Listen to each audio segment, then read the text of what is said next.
ஸ்தோத்திரம் ஸ்தோத்திரம். ஒரு விசை நம்மளை தாழ்த்தி நம்ம ஜெபிப்போமா? ஆண்டவருடைய வார்த்தை கேட்பதற்கு முன்பாக நம்மளை ஒரு விசை கூட பரிசுத்தப்படுத்தும்படியாக, உலக சிந்தனைகள் எல்லாவற்றையும் எடுத்து போடும்படியாக, நம்முடைய சிந்தனைகள் எல்லாவற்றையும் வேறு அறுக்கும்படியாக கர்த்தர் இந்த நாளிலே நம்ம எல்லாரும் ஆண்டவரை நோக்கி ஒரு விசை கூட தாழ்த்தி அவரிடத்தில் கொடுப்போம். அன்பின் பரலோக பிதாவே, நேற்றும் இன்றும் என்றும் மாறாத எங்கள் பரிசுத்தமுள்ள நல்ல தகப்பனே, தேவரே, இந்த மாதத்தின் கடைசி நாட்களிலே நாங்கள் வந்து இருக்கிறோம் ஆண்டவரே. தேவரே தாமே, இந்த நாளிலும் ஆண்டவரை காலை துவங்கி இந்த நேரம் வரை மாறாத கிருபை, தயவு, இரக்கம், காருண்யம் எங்களோடு கூட இந்த தயவுக்காக நமக்கு ஸ்தோத்திரிக்கிற ஆண்டவரே, ஸ்தோத்திரிக்கிற ஆண்டவரே. இந்த நாள் முழுவதும் நீர் எங்களோடு கூட இருந்தீர் ஆண்டவரே. இயேசுவே, உமக்கு பிரியமில்லாத காரியங்கள், உம்மை துக்கப்படுத்துகிற காரியங்கள் நாங்கள் செய்திருக்கிறோம் ஆண்டவரே. தயவாய் எங்களை கூட ஒரு விசை கூட நீர் மன்னித்து ஆண்டவரே, இந்த நாளில் இந்த ஜீவனுள்ள வார்த்தையை நாங்கள் கேட்கும்படியாக கர்த்தர் நீர் பாராட்டின கிருபைக்காக நமக்கு ஸ்தோத்திரம் ஸ்தோத்திரம் ஸ்தோத்திரிக்கிறோம் ஆண்டவரே. எங்களை ஒரு விசை கூட நீர் பரிசுத்தப்படுத்தும்.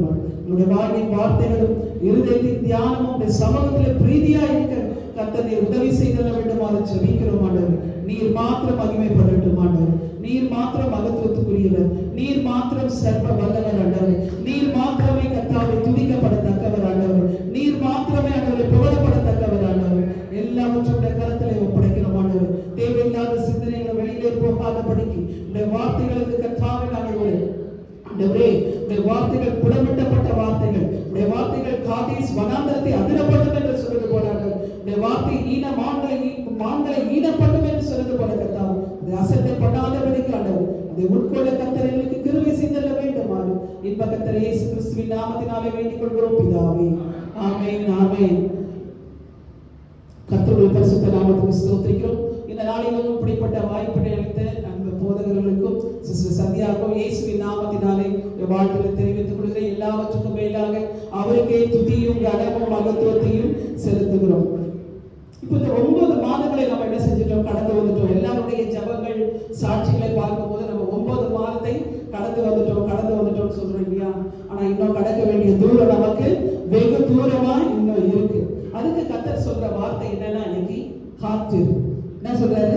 காத்து, வெயிட் பண்ணுங்க, காத்திருங்க அப்படின்னு சொல்றாரு. இன்னைக்கு அநேக காரியங்களை குறித்து நம்மளால என்ன செய்ய முடியல, காத்திருக்க முடியல இல்லைங்களா? காத்திருக்கிறது ரொம்ப கஷ்டம். காத்திருக்கிறது ரொம்ப கஷ்டம். நம்ம சொல்லிடுறோம் காத்திருங்க அப்படின்னு சொல்லிடுவோம், ஆனா ரொம்ப கஷ்டம்.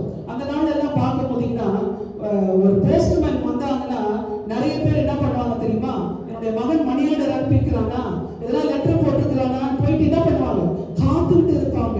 மகன் கிட்ட இருந்து ஏதாவது வருமா, இவங்க கிட்ட இருந்து வேற எதனா வருமா, உறவினர்கள் கிட்ட இருந்து ஏதாவது நமக்கு கிடைக்குமா அப்படின்னு சொல்லிட்டு எல்லாரும் என்ன செய்வாங்க, காத்திருப்பாங்க. அந்த நாள்ல இமெயில் கிடையாது, நெட் இல்ல, அப்புறம் வந்து நம்ம மெசேஜ் அனுப்புறோம்ல, வாட்ஸ்அப், அதெல்லாம் எதுவுமே கிடையாது. எல்லாமே த்ரூ யாரு, போஸ்ட்மேன் தான். அப்படி இருக்கும்போது கூட என்ன பண்ணுவாங்க, அவங்களால காத்திருப்பாங்க. காத்திருக்கும் போது ஒன்னும் கிடைக்கலன்னு உடனே என்ன ஆயிடுவாங்க, சோர்ந்து போயிடுவாங்க. ஐயோ அனுப்பலையா, என் மகன் கிட்ட இருந்து கடிதம் வரலையா, என் சொந்தக்காரங்க கிட்ட இருந்து வரலையா அப்படின்ட்டு. ஆனா அவங்களுக்கெல்லாம் தெரியல, நம்மளோட யார் இருக்கிறா, ஆண்டவராகிய இயேசு கிறிஸ்து ஒருத்தர் இருக்கிறாருன்னு அதெல்லாம் நிறைய பேருக்கு தான் அது தெரியாது இருக்கிறது இல்லையா? அவங்க இல்லாத போது அவங்க என்ன பண்ணிடுறாங்க, சோர்ந்து போயிடுறாங்க. அது குறித்து தான் ஒரு வசனத்தை பார்ப்போம். நீதிமொழிகள் 13:22 எடுத்து வாசிங்க பார்க்கலாம். நீதிமொழிகள் 13:12 எல்லாருக்கும் தெரிஞ்ச வசனம் தான் அது. நீதிமொழிகள் 13:12 போதுமா? நெடுங்காலமாய் காத்திருத்து, நெடுங்காலமா, நீண்ட நேரம், அதிக நாட்கள், அதிக மாதங்கள், அதிக வருஷங்கள், இப்படி சொல்லலாம். எவ்வளவு நாள் என்ன செய்யலாம், நெடுங்காலம் அப்படின்னு பிரசங்கி சொல்றாரு.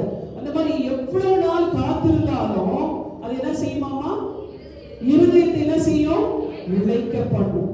நம்ம எவ்வளவு நாள் நம்ம காத்திருக்கிறோமோ நம்முடைய இருதயம் என்ன ஆயிடும் தெரியுங்களா, சோர்ந்து போயிட்டு நம்மள என்ன செய்யும், இழைக்கப்படும். ஆனா அதோட விடல, அடுத்து வாசிப்பா, விரும்பினது வரும்போதோ ஜீவ விருட்சம் போல இருக்கும். நம்ம நெடுங்காலமாய் காத்திருக்கிற காரியம், நம்ம விரும்பி காத்திருக்கிற காரியம் நமக்கு கிடைத்த உடனே எப்படி இருக்குமா, நமக்கு ஜீவ விருட்சத்தை போல இருக்கும். எல்லாரும் சொல்லுங்க பார்க்கலாம், ஜீவ விருட்சத்தை போல இருக்கும். நமக்கு வந்துச்சுன்னா நம்ம காத்திருக்கிற காரியம் நமக்கு கிடைத்த உடனே அந்த சோர்ந்து போன இருதயமானது ஜீவ விருட்சம் மாதிரி மாறும். இதுதான் நமக்கு காணப்படுகிற ஜீவ விருட்சம். இந்த வார்த்தைகள் மூலமா தான் நமக்கு காத்திருக்கிற காரியங்களை ஆண்டவர் என்ன செய்வாரு, இந்த நாள்ல வாய்க்க செய்வார் என்ற நம்புறவங்கள ஆண்டவருக்கு நோக்கி நன்றி செலுத்துறோம். கண்டிப்பா ஆண்டவர் என்ன செய்வார், நமக்கு நம்ம காத்திருக்கிற நம்ம சொல்ற வசனங்களை கேட்டிருக்கிறோம். இதோ நான் புதிய காரியத்தை செய்யறேன், இன்றே தோன்றும், எப்பொழுதே தோன்றும் வார்த்தைகள் வருது. அதே போல எலிசபெத் மரியாதை பத்தி இப்போ ரீசெண்டா கேட்ட மெசேஜ்ல சொல்றேன். எலிசபெத் மரியாதை கர்த்தர் சொல்றாரு, தேவனாலே கூடாத காரியம் ஒன்றுமே. வசனங்கள் இதுல இருந்து வருது நமக்கு. ஆனா நம்ம வசனத்தை கேட்கும் போது நம்ம என்ன செய்யறோம், நம்பிக்கையோட காணப்படும். ஆமா, என் வாழ்க்கையில நான் காத்திருந்த காரியத்தை கர்த்தர் என்ன செய்ய போறாரு நம்பிக்கையோட இந்த இடத்தை விட்டு கடந்து போறோம். ஆனா அதுல பலன் நமக்கு கிடைக்கலன்னா, நெடுங்காலமாய் காத்திருக்கிற காரியம் நமக்கு கிடைக்கலன்னா, நம்ம இருதயமானது என்ன ஆயிடுது, சோர்ந்து போயிடும் இல்லையா, இலக்கறித்து போயிடும். அது எல்லாருக்குமே as a human being, மனுஷத்தால இருக்கிறவங்க எல்லாருக்குமே என்ன ஆயிடும், காத்திருக்கிறது ரொம்ப ரொம்ப மிகவும் கஷ்டம். காத்திருக்கிறது ரொம்ப கஷ்டம்.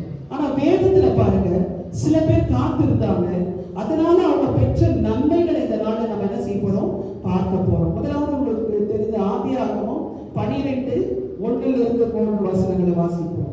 ஆதியாகமம் 12. கர்த்தர் ஆபிராமை நோக்கி,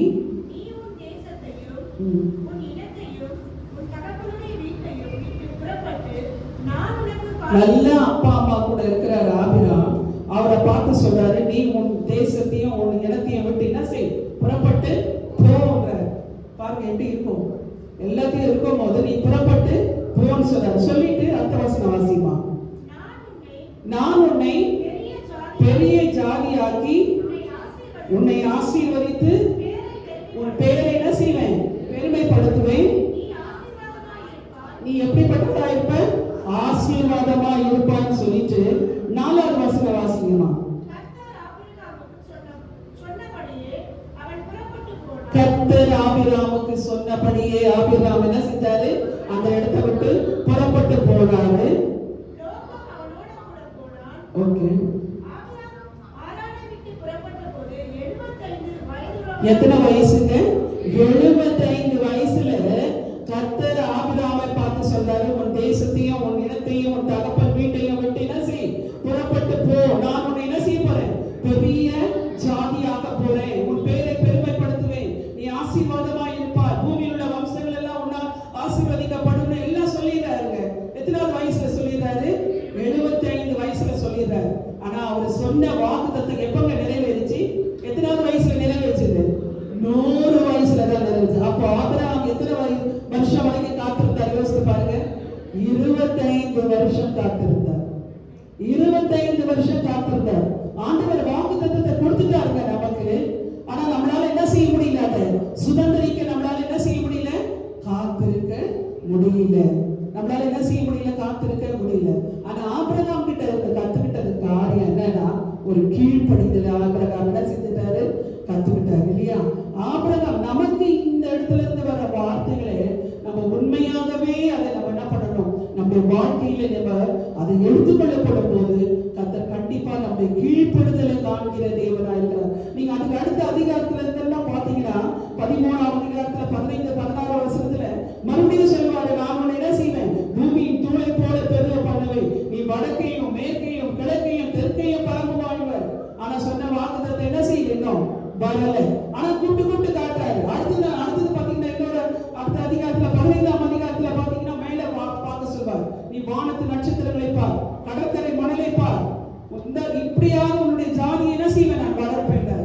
ஆனா அந்த ஆசீர்வாதம் அவருக்கு என்ன செய்யல, கிடைக்கல. எந்த வயசுல கிடைக்குது, 100வது வயசுல தான் கிடைக்குது.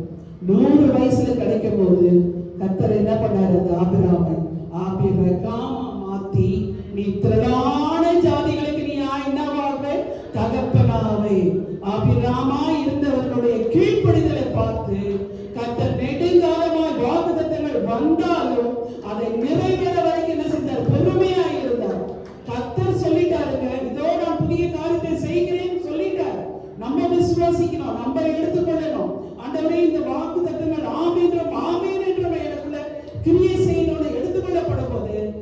கீழ்ப்படிதலை பார்த்து கர்த்தர் என்ன செய்யறாரு? ஆபிரகாமை திரளான ஜாதிகளுக்கு தகப்பனாய் மாற்றினார். ஒன்றுமில்லாத ஆபிரகாமை என்ன செஞ்சாரு? ஆபிரகாமாய் மாற்றினார். 25 வருஷம் கீழ்ப்படிதல் உள்ள மனுஷன் எப்படி இருக்கும் யோசித்து பாருங்க. சொல்லிட்டாரு, கூப்பிட்டு இதை காட்டுறாரு, அதை காட்டுறாரு, இதை செய்யறாரு. நம்ம கூட்ட கூட என்ன செய்ய முடியும்? நம்ம பிள்ளைங்களோ, நம்ம உறவினர்களோ, நம்ம மனுஷன் தன்மையில பாத்தீங்கன்னா சொல்லிட்டாங்கன்னா, ஆமா நீ சொல்லினே இதை ஒன்றும் செய்ய மாட்டேன்ற, அப்படிதானே நம்முடைய வாயில வார்த்தை வரும். சொல்றதா, ஆனா என்ன வார்த்தை இல்லை, கிரியையில இல்ல, ஒன்றும் செய்ய மாட்டேன்ற. ஆனா ஆபிரகாம் என்ன செய்யறாரு? கீழ்ப்படிந்து காணப்பட்டார். அது மாத்திரமல்ல, அவருக்கு பிறந்த ஒரே மகனை கூட என்ன செஞ்சார்? பலியிடணும் போது அதுக்கு என்ன செஞ்சாரு?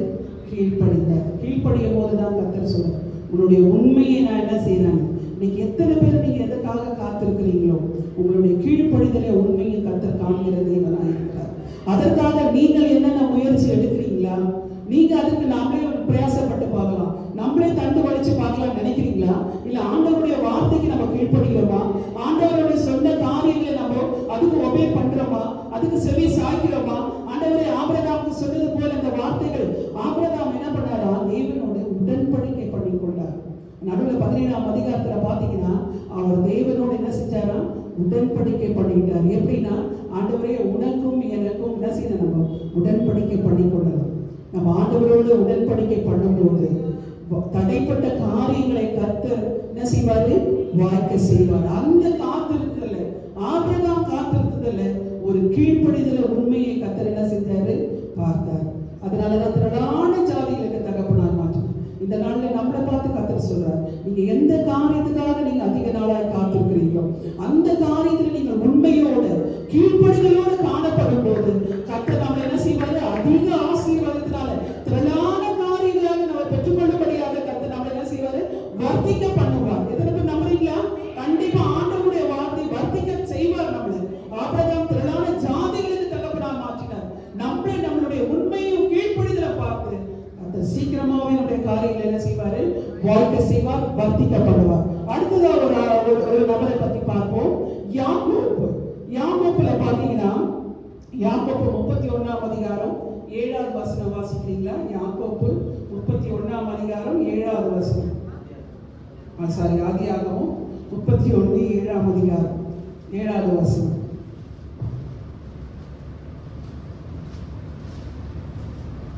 ஆதியாகமம் 31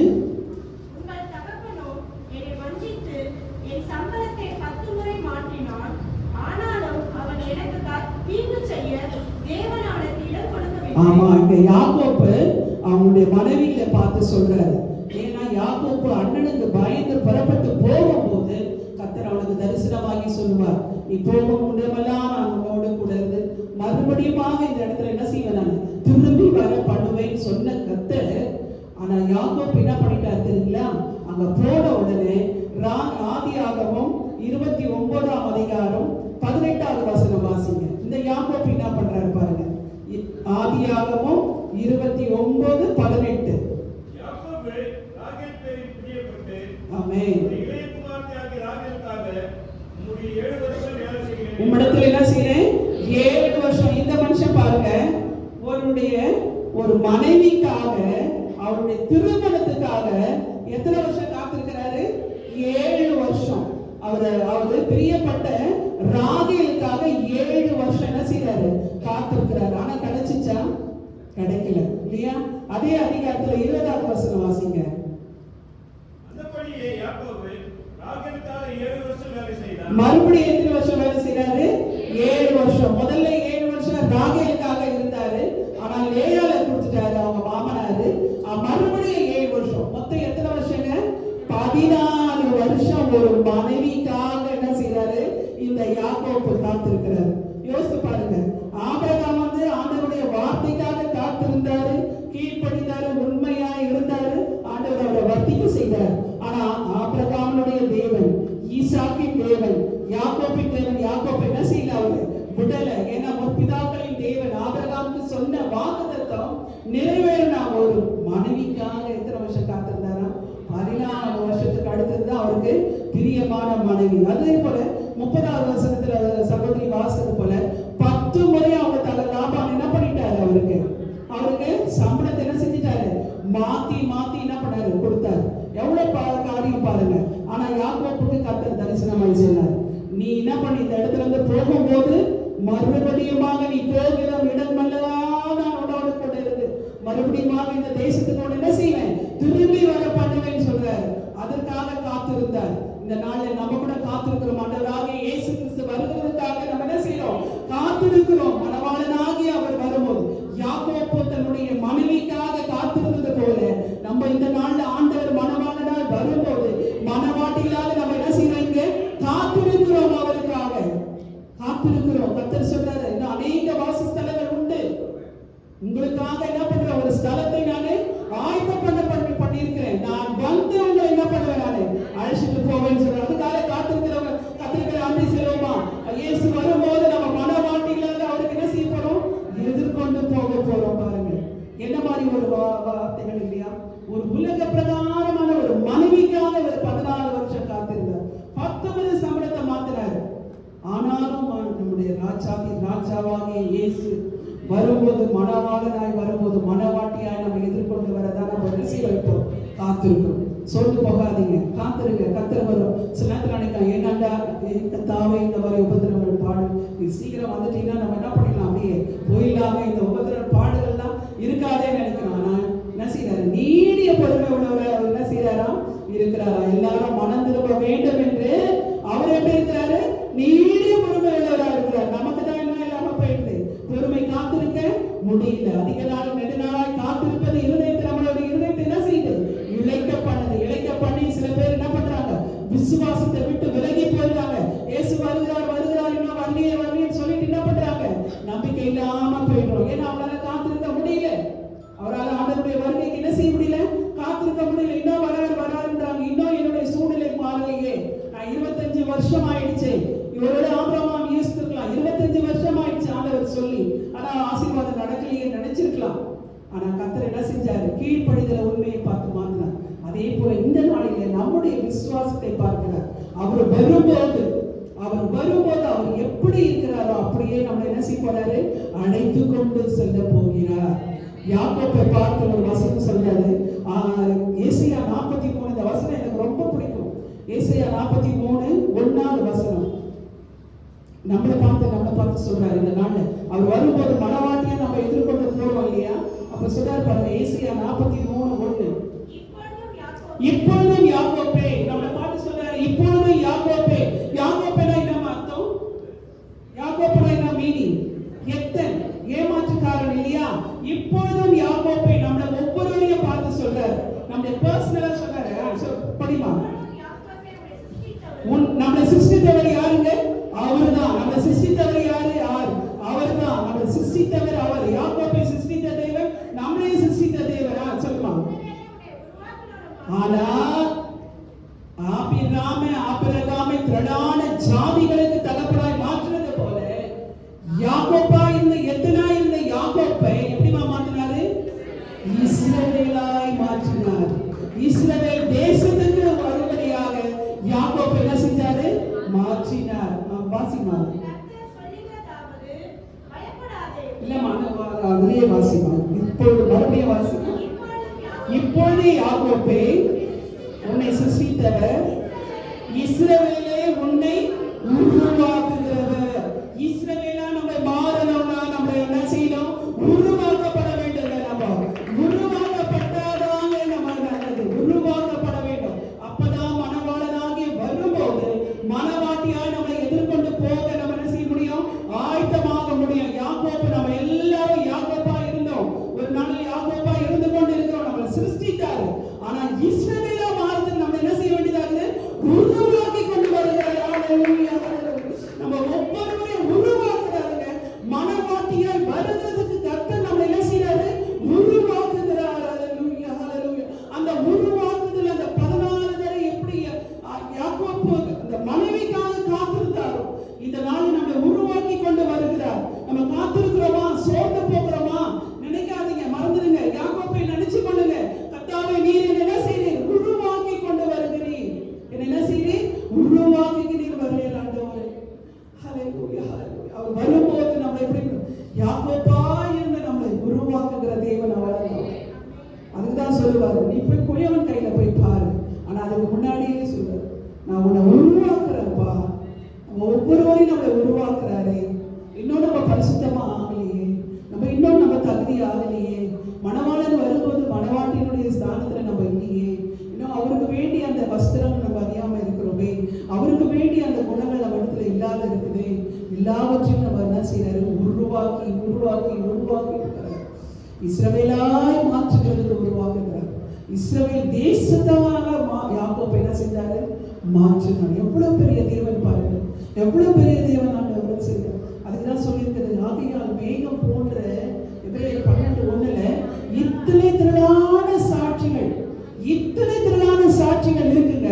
இந்த ஆதி ஆகமத்துல இருந்து வெளிப்படுத்தல் வரைக்கும் இத்தனை திரளான சாட்சிகள் நம்மை என்ன பண்ணிருக்குதா, நெருங்கி இருக்குதான். இவங்க ஃபேமிலியில ஒரு சாட்சி இருக்கும், ஆதி ஆகமத்துல வெளிப்படுத்தல் வரைக்கும் சாட்சிகள். அவங்க குடும்பத்துல ஒரு சாட்சி இருக்கும், உங்க குடும்பத்துல ஒரு சாட்சி இருக்கும், எங்க குடும்பத்துல ஒரு சாட்சி இருக்கும், எல்லார் குடும்பங்களிலும் என்ன செய்யும், சாட்சி இருக்கும். இன்னைக்கு சாட்சி சொல்லுங்க கொஞ்சம் பேர், ஆனா எல்லாருக்கும் என்ன இருக்கு, மேகம் போன்ற திரளான சாட்சிகள் நமக்கு உண்டுங்க.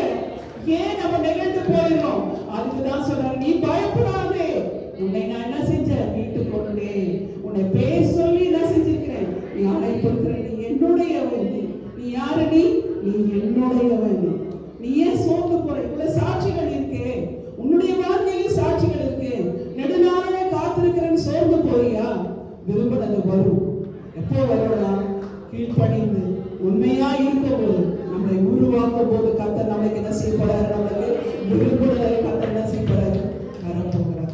இன்னொரு வசனம் தெரியும் உங்களுக்கு, ஆனாலும் நான் சொல்லிடுறேன். 38 வருஷம் யோசித்து பாருங்க, அந்த பெதஸ்தா கொடைக்கானல இருந்த மனுஷனை யோசித்து பாருங்க.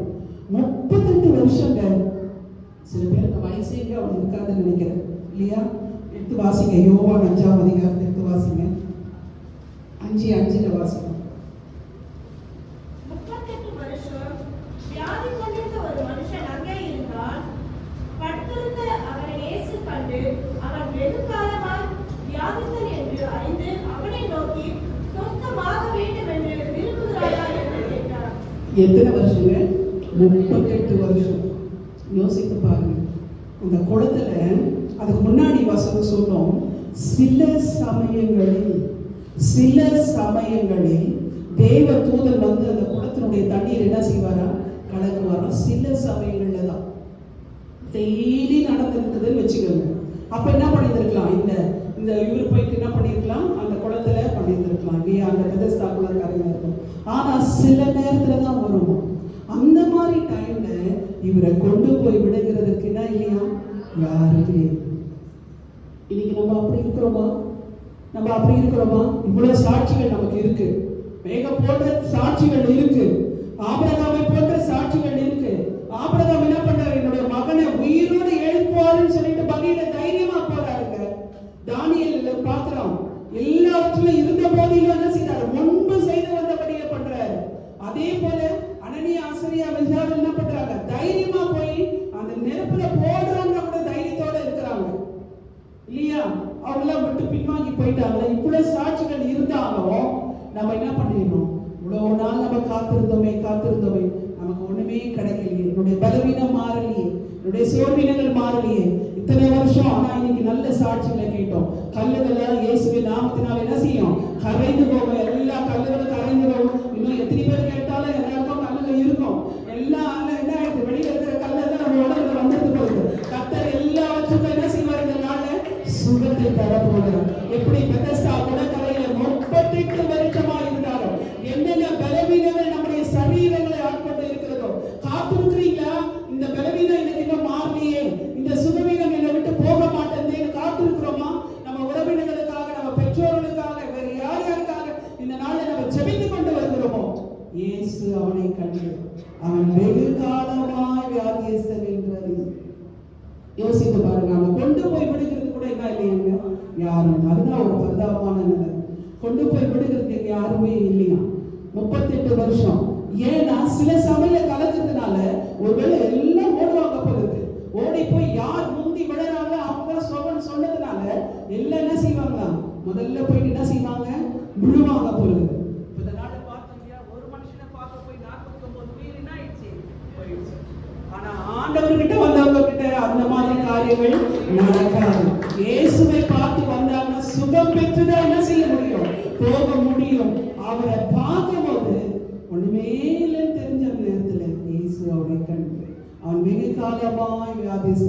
இதனால நம்முடைய பலவீனங்களுக்காக, நம்முடைய சோர்வினங்களுக்காக ஒருவேளை வெகு காலமாய் கஷ்டப்பட்டு இருந்தோம்னா கர்த்தர் நம்மை கண்டு நம்மை காண்கிறார். கண்டு நமக்கு என்ன செய்யறாரு, சொஸ்தத்தை கொடுக்கிற தேவனா இருக்கிறார். அதே போல பெரும்பாலான ஸ்திரீகளும் உங்களுக்கு தெரியும் 12 வருஷம். எதுக்கு தெரியுமா இந்த வசனங்கள், இந்த வருஷங்கள் எல்லாம் எடுக்கிறோம். வேதத்துல ஒரு காரியம் நமக்கு போட்டிருக்குன்னா அதை என்ன செய்யணும், நம்ம அதை நமக்காக எடுத்துக்கொள்ளணும். நெடுங்காலமாய் காத்திருந்தல் இருதயத்தை என்ன செய்யும், இழைக்க பண்ணோன்னு நம்ம வாசித்துறோம் இல்லையா. நெடுங்காலமா இவங்கெல்லாம் எப்படிங்க காத்திருப்பாங்க, யோசித்து பாருங்க. இவங்கெல்லாம் எப்படி காத்திருந்திருப்பாங்க, இத்தனை வருடங்கள் எப்படி காத்திருப்பாங்க. ஆனா நமக்கு அப்படி இல்லைங்க. நமக்கு என்ன பண்றோம், உடனே உடனே உடனே உடனே டக்கு டக்கு டக்கு டக்கு என்ன பண்றோம், இந்த ப்ராப்ளத்தை சால்வ் பண்ற இந்த சொல்யூஷன் இல்லைன்னா அடுத்து வேற என்ன பாக்குறோம், அது இல்லைன்னா வேற என்ன பாக்குறோம், அடுத்து இல்லைன்னா இது என்ன பாக்குறோம், அது இல்லைன்னு பாக்குறோம் இல்லையா. இது இல்லைன்னா அது அந்த இல்லைன்னா எத்தனை சொல்யூஷன்ல நம்ம என்ன செஞ்சிடும், அந்த ப்ராப்ளத்தை சால்வ் பண்ணிடுறோம் நம்ம. ஆனா அந்த நாள்ல யோசித்து பாருங்க, ஆண்டவரையே நம்பிட்டு இருந்தாங்க, கர்த்தரையே நம்பிக்கையாக கொண்டிருக்கிற ஜனங்கள் என்னது பாக்கியவான். இந்த நாள்ல கர்த்தரையே நம்ம நம்பி இருக்கும் போது எப்பேற்பட்ட பலவீனங்களா இருந்தாலும் இதனால கர்த்தர் இந்த 9வது மாசத்தினுடைய கடைசி நாட்கள்ல சொல்ற, நீ வெகு காலமா இந்த கஷ்டத்துல இருக்கிற, இந்த நாள்ல கர்த்தர் உனக்கு என்ன செய்ய போறாரு, இந்த உபத்திரவங்கள் போதோடு இயேசு கண்டு என்ன பண்ண போறாரு, நமக்கு சுஸ்தமாக போகிறார் இல்லைங்களா. அதனாலதான் பாடுவோம், முடிந்தது என்று நினைத்த நாம் உயிர் வாழ்கிறோம். ஆண்டவருடைய அழகான கண், முடிந்தது என்று. கொரோனா டைம்ல எத்தனை பேருடைய வாழ்க்கை முடிந்ததுங்க. நம்ம கூட யோசிக்கலாம், ஐயோ இந்த மாதிரி சூழ்நிலை எல்லாம் வருமா, மறுபடியும் இந்த உலகம் மாறுமா, அவ்வளவுதானா, இதோட முடிஞ்சிடுமா, இப்படிதானா அப்படின்னு என்ன பண்ணிருந்தோம். அதுதான் அந்த பாடல் பாடுறது, கண்ணுல இருந்து தண்ணீரா வரும். முடிந்தது என்று நினைக்கிறோம். நம்ம என்ன நினைக்கிறோம், வேற ஏதாவது ஓடிட்டு. அதுக்கே ஆண்டவருக்கு நன்றி செலுத்தணும், அதுக்கே ஆண்டவருக்கு நன்றி செலுத்தணும். நம்ம பலவீனம் வந்ததுங்க, நம்ம சோர்வினங்கள் வந்தது, ஆனா நம்ம ஆண்டவர் விடலைங்க. நம்ம வெகு காலமாக வியாதிஸ்தன் என்று அறிந்து அவனுக்கு சுகம் கொடுத்த தேவன் பெரும்பாலுள்ள ஸ்திரீக்கு அவருடைய வல்லமையை புறப்பட பண்ணினார். 100% மேன் 100% காடா இருந்த தேவன் அந்த நேரத்தில் அவருடைய வல்லமை என்ன செஞ்சிச்சு, அந்த அம்மா கிட்ட புறப்பட்டு போன உடனே என்ன ஆயிடுச்சு, என்னை தொட்டது யார் என்ற ஏன்னா அவருக்குள்ள என்ன ஆயிடுச்சு, அந்த வல்லமை புறப்பட்டு போகும். மனுஷனா நடமாடின தேவன், மனுஷனா வந்த ஒரு இயேசு என்ன பண்ணாரு, இதோ நமக்கு ஒரு பாலகனாய் பிறந்து குமாரன் கொடுக்கப்பட்டது அப்படியே உதவிட்டு வந்த தேவன் திடீர்னு அந்த வல்லமை போதுனா, அந்த அம்மாவோட கிட்ட இயேசு கிட்ட இருந்து வல்லமை அவங்க கிட்ட போதுனா, நம்மளா எப்படிப்பட்டவங்களா இருக்க வேண்டாங்க. நம்முடைய பரிசுத்த ஆவி நம்மிடத்தில் ஊற்றப்பட்டிருக்கிறார் இல்லையா. அதுதான் சொன்னார் அப்போஸ்தலர் 1 வாக்குத்தத்தத்தை நிறைவேற நீங்க போய் என்ன செய்யுங்க, காத்திருங்கன்னு சொன்னார். இந்த நாள்ல நம்ம பரிசுத்த ஆவியினுடைய அபிஷேகத்தை பெற்ற நமக்கு கர்த்தர் எவ்வளவு பெரிய வல்லமையை கொடுத்திருக்கணும் இல்லைங்களா. ஏன்னா அவர் சொன்னார், என்னையோ என்னுடைய பிள்ளைகள் என்ன செய்வாங்க, அதிகமான காரியங்களை செய்வாங்கன்னு சொன்னாங்க. எப்படி ஆண்டவர்கிட்ட இருந்து வல்லமை பெறப்பட்டு போச்சோ, இந்த நாளில் அதே போல நம்ம ஒவ்வொருத்தருக்கிட்டையும் பரிசுத்த ஆவியின் அபிஷேகத்தை பெற்று நம்ம ஒவ்வொருவருக்கிட்டையும் கர்த்தருடைய வல்லமை நம்மிடத்திலிருந்து பெறப்பட்டு மற்ற இடங்களுக்கு செல்லுபடியாக கர்த்தர் நம்ம இந்த நாளில் செய்ய போறார், மாற்ற போகிறார். இந்த மாதத்தில் அப்படியாய் நம்ம என்ன செய்ய போறாரு, மாற்ற போகிறார். காத்திருக்கிற காரியங்களை இந்த நாளில் வாழ்க்கை செய்வார். வாழ்க்கை செய்கிற தேவனா இருக்கிறார், உங்களை உருவாக்குறார்.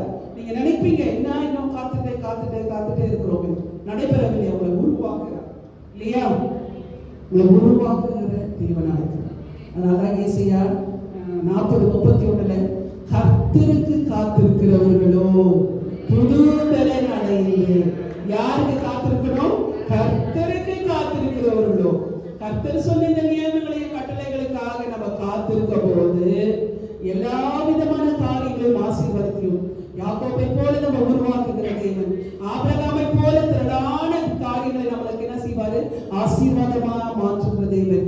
பலவீனமான காரியத்தை 38 வருஷமா இருந்தாலும் அதை மாற்றக்கூடிய தேவன். அவருடைய வல்லமை பரிசுத்த ஆவிக்காக காத்திருந்து பெற்றுக்கொண்ட அந்த பரிசுத்த ஆவி மூலமா நம்மிடத்துல இருந்து என்ன செய்யும், வல்லமை புறப்பட்டு போகணும்னா யாருக்காக காத்திருக்கணும், கர்த்தருக்காக காத்திருங்க.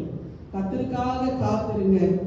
கர்த்தர் என்ன செய்வார், உங்களுடைய காரியங்களை வாய்க்க செய்வார். அப்போ 40:31 சொல்லுது, கர்த்தருக்கு காத்திருக்கிறவர்களோ என்ன கிடைக்குமா, நமக்கு புது பலன் கிடைத்து என்ன செய்ய முடியும், நம்ம கழுகுகளை போல செட்டைகளை